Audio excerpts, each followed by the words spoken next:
Hello everyone and welcome to fresh new video.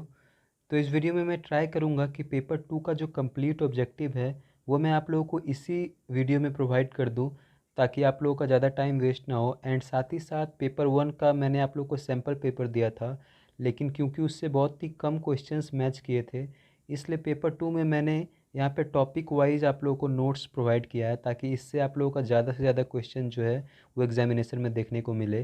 तो सबसे पहले आप लोगों को क्या करना है कि ऑब्जेक्टिव रोड मैप वाला वीडियो देखना है। उसका लिंक यहाँ पे कहीं पे ऊपर में आ रहा होगा, या फिर डिस्क्रिप्शन में भी उसका लिंक मैं दे दूँगा।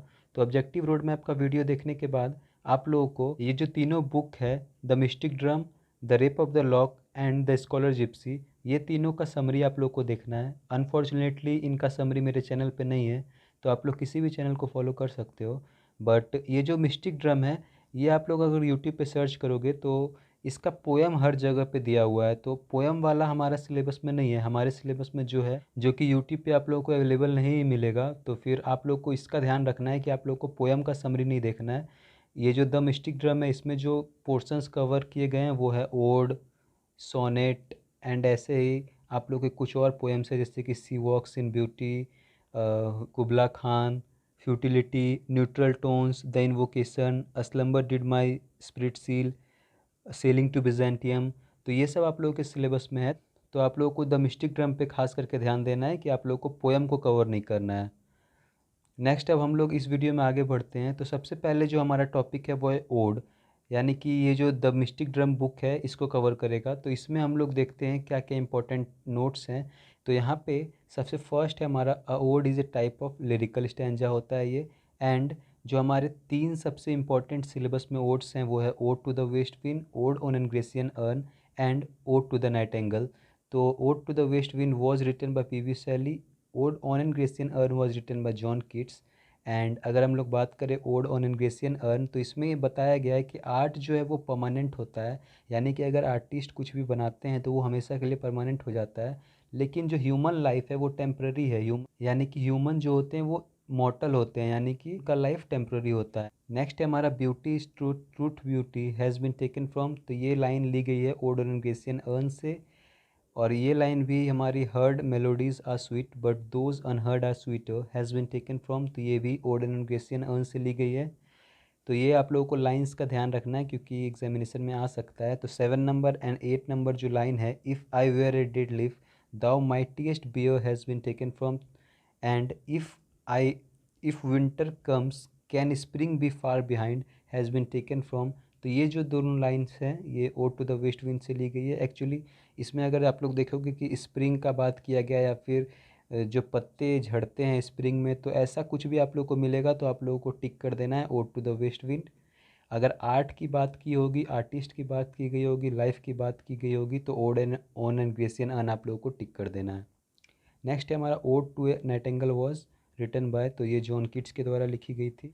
The theme of ode to a nightingale is conflict between, तो ये टेम्प्रेरी एंड परमानेंस के बीच में जो लड़ाई है उसके बारे में पूरा का पूरा थीम है। एंड ये जो ओड टू ए नाइटेंगल है, इसका हर एक स्टैंजा हमारा जो है ये 10 लाइन को कवर करता है, तो ये आप लोगों को याद रखना है। The west wind is both destroyer and preserver in the ode to the west wind. तो जो पोयम में विंड के बारे में कहा गया है कि ये डिस्ट्रॉयर एंड प्रिजर्वर दोनों ही है। नेक्स्ट क्लाउड्स को एंजल कहा गया है, जिनकी वजह से रेन होती है। और फिर नेक्स्ट है हमारा the poem ode to the west wind ends with a, तो ये जो है ऑप्टिमिस्टिक नोट के साथ एंड होता है ये हमारा पोयम, तो ये आप लोग को याद रख लेना है। And the first 3 stanzas expresses the qualities of the wind, तो यहाँ पे जो भी है ये सारे के सारे हमारा बात हो रहा है ode to the west wind का ही। नेक्स्ट है हमारा there are 8 stanzas each of 10 lines in ode to the nightingale, यानी कि टोटल 80 लाइन्स की पोएम हो गई है। There are 5 stanzas in 7 part in the ode to the west wind, ode to the west wind जो है वो 7 parts में डिवाइडेड है। एंड हर एक पार्ट जो है इसमें 5 स्टैंजा है। स्टैंजा आप लोगों को आई होप समझ में आ रहा होगा कि अगर 4 लाइन का एक पैराग्राफ होता है स्टोरी में, तो ऐसे जो पोयम में पैराग्राफ होते हैं उसे हम लोग स्टैंजा बोलते हैं। नेक्स्ट अगर बात करें हम लोग ओड ऑन ग्रेसियन अर्न के स्ट्रक्चर की, तो उसमें 5 स्टैंजा इसमें भी है। नेक्स्ट हमारा John Keats was born in तो 1795 में, and P V Shelley was born in 1792। Ode to a nightingale was composed in तो 1819, ode to the west wind was published in 1820 and ode on Grecian urn was published in 1819। Next topic है हमारा अब sonnet. तो sonnet में अब हम लोग देखेंगे कि सोनेट क्या होता है। तो sonnet is a type of poem comprised of 14 lines, यानी कि सोनेट हमेशा ही 14 लाइन्स का होगा एंड ये एक स्पेसिफिक राइमिंग स्कीम को फॉलो करेगा। अगर स्पेसिफिक राइमिंग स्कीम नहीं होता है तो हम लोग उससे सोनेट नहीं बोल सकते। सोनेट ये जो है हमारा इटालियन वर्ड सोनेटो से डेराइव किया गया है, जिसका कि मतलब होता है एक छोटा सा सॉन्ग। दो मेजर तरीके की सोनेट्स हमारे सिलेबस में है, वो है Italian sonnet and Shakespearean sonnet. अब इटालियन सोनेट को ही हम लोग बोलते हैं पेट्रियार्कन सोनेट, ये आप लोग को याद रखना है। एंड जो सोनेट होता है वो आयम्बिक पेंटामीटर में लिखा जाता है। तो ये सब ऑप्शंस में होंगे तो आप लोग इसे टिक कर सकते हो।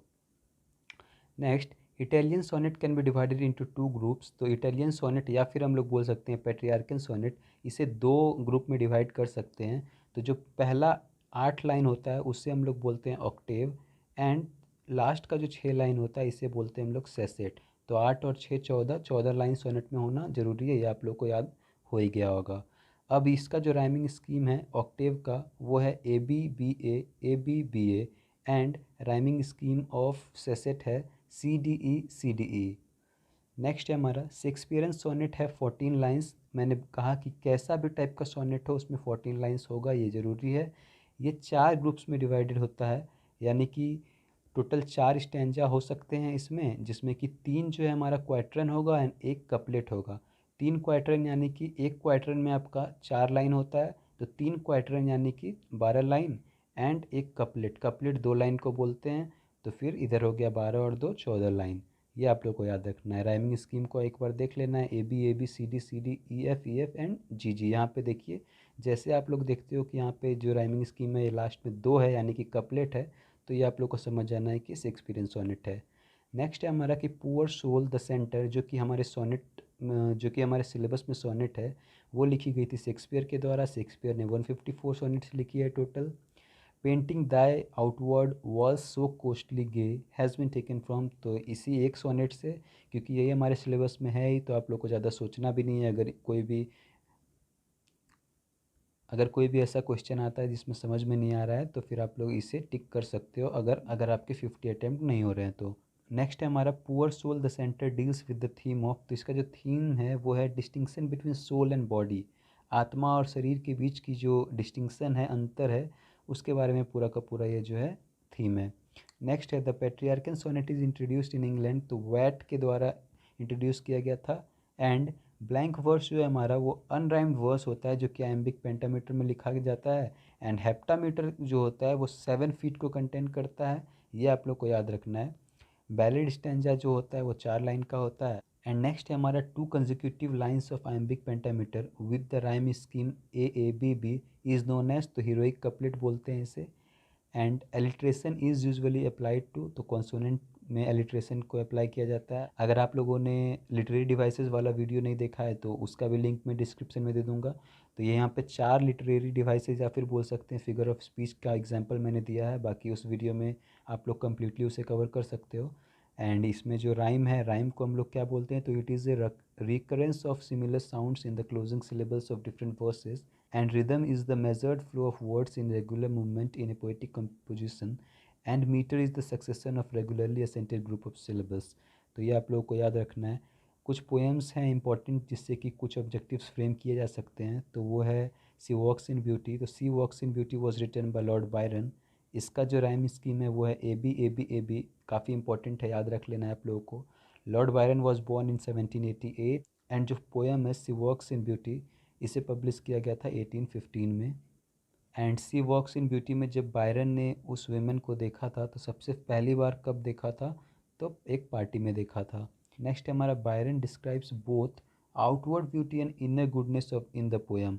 तो आप लोग को यह याद रखना है कि जो बायरन लड़की को डिस्क्राइब करते हैं तो उसके दोनों ब्यूटी के बारे में, अंदर की भी एंड बाहर की भी ब्यूटी के बारे में बताते हैं।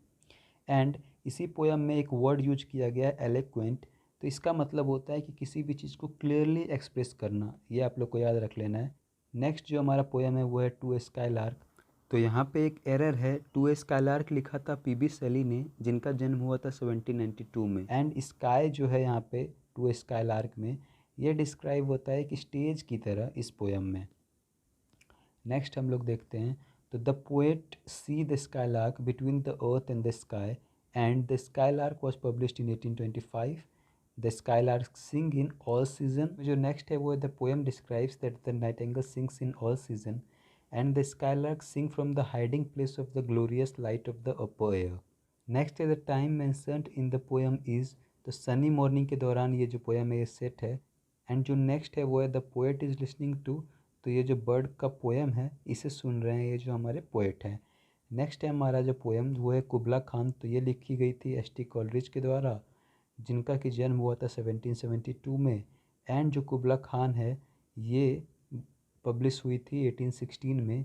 एंड एक लाइन है, where Alph sacred river ran is, तो इसमें जो लिटरेरी डिवाइसेस यूज हुआ है वो है कॉन्सोनेंस एंड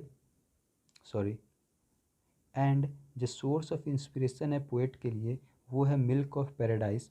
तो जो मिल्क ऑफ पैराडाइज है ये सिम्बोलाइज करता है the source of inspiration for the poet, याद रख लेना है आप लोगों को। नेक्स्ट है हमारा डेम्सल एंड डुल्सिमर सिम्बोलाइजेस, तो ये आर्टिस्ट को सिम्बोलाइज करता है।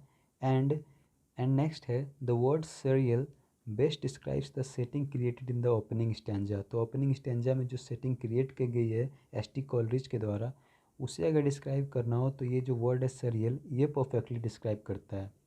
नेक्स्ट अब हम लोग आते हैं the rape of the lock पे, तो इसका समरी आप लोग को ज़रूर से देख लेना है। तो यूट्यूब पे बहुत सारे चैनल्स पे आप लोग को मिल जाएगा, कैंटो वाइज ही देखना है आप लोगों को। एंड अगर कोई प्रॉब्लम होती है तो आप लोग कमेंट कर सकते हो, मैं इस पर ट्राई करूँगा वीडियो बनाने का। तो अब हम लोग देखते हैं इसमें सबसे फर्स्ट क्वेश्चन है हमारा, तो the rape of the lock is written by, तो अलेक्जेंडर पोप के द्वारा लिखी गई है। ये एक मॉक एपिक है या फिर हम लोग बोल सकते हैं हीरोइक कॉमिकल पोएम है। इट हैज़ 3 वर्जन, जो थर्ड वर्जन है उसमें 5 कैंटो है एंड क्लैरिसा का एक स्पीच भी है। जो पोएम है वो सेट है London and Hampton court palace में। लंदन जो है वो बेलिंडा का रेसिडेंस है एंड हैम्पटन कोर्ट पैलेस है जहाँ पे पूरा का पूरा ये जो प्लॉट है वो होता है, जहाँ पे लॉर्ड पीटर जो है वो बेलिंडा के लॉक्स को काट देते हैं। नेक्स्ट है हमारा कि जॉन कायल, इन्होंने ही परसुएट किया था पोप को ये जो the rape of the lock है ये लिखने के लिए। तो जो रेप ऑफ द लॉक है वो एक तरह का इपिक है एंड ये स्टार्ट होता है इन मीडियास रेस, यानी कि इन बिटवीन ऑफ एनीथिंग। अब जो बेलिंडा का लैप डॉग है उसका नाम सॉक है, याद रखना है आप लोगों को। Sleepless lovers awake in the poem, तो वो दोपहर के दौरान अवेक होते हैं, तो ये आप लोग को याद रखना है। नेक्स्ट है हमारा Ariel inspires Belinda's dream in the first canto. तो फर्स्ट कैंटो में कौन इंस्पायर करता है बेलिंडा के ड्रीम को, तो एरियल। ये इसके ड्रीम में आके बताता है कि कुछ इसके साथ गलत होने वाला है, तो यही यहाँ पे बताया गया है। नेक्स्ट है इसमें कि Belinda's eyes are repeatedly compared with, तो जो बेलिंडा की आंखों को हमेशा सन से कंपेयर किया गया है पूरे पोएम में। 11 में है 4 सुपर नेचुरल मशीनरी जिसका कि यूज किया गया है the rape of the lock में, वो है अर्थ, एयर, फायर एंड वाटर। आप लोग को देख लेना है, ऑब्जेक्टिव रोड मैप में काफ़ी अच्छे से मैंने इसे एक्सप्लेन किया है कि किसे फायर, जीनोम, सेलेमेंडर, ये सब देख लेना है आप लोगों को। उसका लिंक मैंने ऑलरेडी आप लोग को बता दिया है कि डिस्क्रिप्शन में मैं दे दूंगा। नेक्स्ट है हमारा कि बेलिंडा वियर है, तो ये जो बेलिंडा है ये एक क्रॉस पहना करती थी अपने नेक पे, वो लिखा हुआ है। जो पार्टी है वो हुई थी हैम्पटन कोर्ट पैलेस में, वो है। और जो बेलिंडा है वो एक कार्ड गेम खेलती है जिसका नाम होता है ओम्बर, ये आप लोग को याद रखना है। एंड ये गेम ख़त्म होने के बाद क्या सर्व की जाती है, तो कॉफ़ी सर्व की जाती है। नेक्स्ट है हमारा Clarissa arms Baron with pair of scissor, तो ये आप लोग को याद रखना है कि जो बैरन को किसने सीजर्स दिया था, तो क्लैरिसा ने। एंड 17 में है one of sylphs get excellently cut by scissors, तो सिल्फ जो है उसमें से एक सिल्फ को सीजर्स के द्वारा जब ये लॉर्ड बैरन काट रहे थे बेलिंडा के रॉक्स को, तो गलती से ये सिल्फ कट जाता है, तो वो यहाँ पे एक्सप्लेन किया गया है। 18 में है द अम्ब्रियल ट्रेवर्स टू, तो ये केव ऑफ स्प्लीन जाता है, क्या करने जाता है, तो ये नेगेटिव इमोशंस मांगने के लिए जाता है। तो अगर आप लोग इसके समरी को देखोगे तो आप लोग को अच्छे से पता चलेगा कि ये जो अम्ब्रियल है ये जाता है एंड बहुत सारे नेगेटिव इमोशन जैसे कि फियर, क्राई, ये सब लेके आता है एंड ये बेलिंडा के ऊपर डाल देता है ताकि बेलिंडा को और भी मतलब रोना है ये सब। तो आप लोग को समरी में ये सब देखने को मिलेगा, आप लोग ज़रूर से समरी देखना क्योंकि उससे क्वेश्चंस डायरेक्टली आएंगे। अब 19 नंबर है Thalestris think Baron will show the locks of to his friend and have, तो ये जो सेलेस्टिस है ये सोचती है कि वेरन क्या करेगा उस बालों की लटों को, तो या तो वो अपने दोस्तों को दिखाएगा या फिर वो रिंग में सेट करेगा। तो ऑप्शन अगर आएगा तो यहाँ पे अगर दोनों ऑप्शन रहेगा तो आप लोग को दोनों चूज़ करना है, कोई एक रहेगा तो कोई एक चूज़ करना है। नेक्स्ट है हमारा कि sir Plume speech have no effect, तो किसने स्पीच दिया था लॉर्ड बैरन को, बट उस पर उसका कोई असर नहीं पड़ा, तो सर प्लूम ने एक स्पीच दिया था। नेक्स्ट है द लॉक टर्न्स इनटू ए, जब पोएम ख़त्म होती है तो पता चलता है कि ये जो लॉक है ये तो एक स्टार बन गया था। एंड 22 नंबर में हमारा कि जो गार्जियन स्पिरिट है बेलिंडा का वो कौन है, तो एरियल है। 23 में हमारा कि बेलिंडा सेल्स, तो जो रिवर सेल करके वो जाती है हैम्पटन कोर्ट पैलेस, तो वो रिवर का नाम है रिवर थेम्स। नेक्स्ट हमारा Belinda's beauty is express through, तो जो बेलिंडा की खूबसूरती है उसे एक्सप्रेस किया गया है कुछ वर्ड्स के द्वारा। कि सबसे पहले तो उसने जो वो क्रॉस पहना था ऊपर, मैंने आप लोगों को बताया, उन उसके white breast and lively looks की वजह से, एंड उसके जो क्विक आइज़ है, ये आप लोग को चारों चीज़ें याद रखनी है, इसमें से कुछ भी आ सकता है। नेक्स्ट हमारा कौन वार्न करता है कि सिल्फ को पनिश करेगा वो अगर वो लोग अपनी ड्यूटी को नहीं निभाते हैं। ड्यूटी क्या है उसका, कि बेलिंडा को प्रोटेक्ट करना। तो कौन वार्न करता है, तो एरियल वार्न करता है, ये आप लोग को याद रखना है। नेक्स्ट है हमारा कि बैरन वर्शिप्स, तो बैरन किसका वर्शिप करता है ताकि वो जीत जाए बेलिंडा के बालों के लटों को पाने में, तो इसका आंसर होगा गॉड ऑफ लव, तो गॉड ऑफ लव की पूजा करता है बैरन। नेक्स्ट है हमारा Belinda desires to play the card game with, तो जो बेलिंडा है ये कार्ड गेम जो खेलती है इसका नाम ओम्बर होता है, तो कितने लोगों के साथ खेलती है, तो 2 जेंटलमैन के साथ खेलती है। नेक्स्ट है Umbriel asks queen of spleen negative emotion, तो ये मैंने आप लोग को बता ही दिया है ऊपर। नेक्स्ट हमारा जो है वो है द स्कॉलर जिप्सी। अब ये जो स्कॉलर जिप्सी है ये एक तरह की पेस्टरल एलेजी है जो कि लिखी गई है मैथ्यू आर्नल्ड के द्वारा। सेकंड नंबर बता ही दिया मैंने आपको। एंड आर्नल्ड जो थे वो इंस्पायर हुए थे इस पोएम को लिखने के लिए एक किताब पढ़ के जो कि है वैनिटी ऑफ डॉगमेटाइजिंग, जो कि ग्लैनविल के द्वारा लिखी गई है। तो आप लोग को याद रखना है कि ग्लैनविल के द्वारा लिखी गई एक किताब है वैनिटी ऑफ डॉगमेटाइजिंग। नेक्स्ट ये जो पोएम ये 250 लाइंस की पोएम है एंड ये 25 स्टेंजाज में डिवाइडेड है। इसका मतलब ये हुआ कि हर एक स्टेंजा जो है वो 10 लाइन का है, तो 25 इंटू 10 250 लाइंस की ये पूरी की पूरी पोएम है। अब आप लोग को देखना है कि इसका जो सेटिंग है रूलर सेटिंग है, इसका भी समरी आप लोग को कवर कर लेना है यूट्यूब से। नेक्स्ट है हमारा Matthew Arnold was born in 1822 में इनका जन्म हुआ था। एक टाउन है लेनेहम, इस नाम के टाउन में इसका जन्म हुआ था एंड इन्होंने अपनी पढ़ाई ऑक्सफोर्ड यूनिवर्सिटी से की थी। तो जो द स्कॉलर जिप्सी थे ये अलग थे क्योंकि ये हर किसी की तरह अपनी ज़िंदगी को नहीं जीते थे। He did not live life like everyone else. Next है हमारा द जिप्सीज़ है, तो जो जिप्सी थे उनका एक एम था, एक बिजनेस था, एक ही डिज़ायर था, लेकिन उसमें जो विक्टोरियंस के बारे में डिस्कस किया गया है वो क्या है, उनका जो है रिच, उनका जो एम है वो है rich hurry and divided aim, यानी कि उनका कोई एक फोकस्ड एम नहीं है। इसके बारे में पूरा का पूरा डिस्कशन किया गया है। तो इसका जब आप लोग समरी देखोगे तो आप लोगों को समझ में आएगा। एंड नेक्स्ट एक और यहाँ पे है कि people claim to see the scholar gypsy in, तो ये जो स्कॉलर जिप्सी है इसे बॉक्सायर मूर में देखा गया है, ऐसा काफ़ी लोग कहते हैं। हालांकि जो ऑथर है उन्होंने भी कहा है कि मैंने इसे देखा है, बट इनका तो डेट ऑलरेडी बहुत ही पहले हो चुका है। ये पूरा का पूरा मैंशनड है इस पोएम में, अगर आप लोग समरी को देखोगे तो पता चलेगा। तो ये सारा मैंने यहाँ पे नोट्स आप लोग को प्रिपेयर किया था, तो इतना आप लोगों को देखने के बाद आई होप कि आप लोगों का एक तरह से रिवीजन भी हो गया होगा। एंड यहाँ पे मैंने जो भी दिया है वो इम्पोर्टेंट है, तो आप लोग इसे एक बार याद भी कर लेना। एंड साथ ही साथ summary and objective road map को देखोगे तो पेपर 2 आपका कंप्लीट हो जाएगा। तो ये वीडियो आपको कैसा लगा प्लीज़ कमेंट करके बताएं and thank you so much for watching.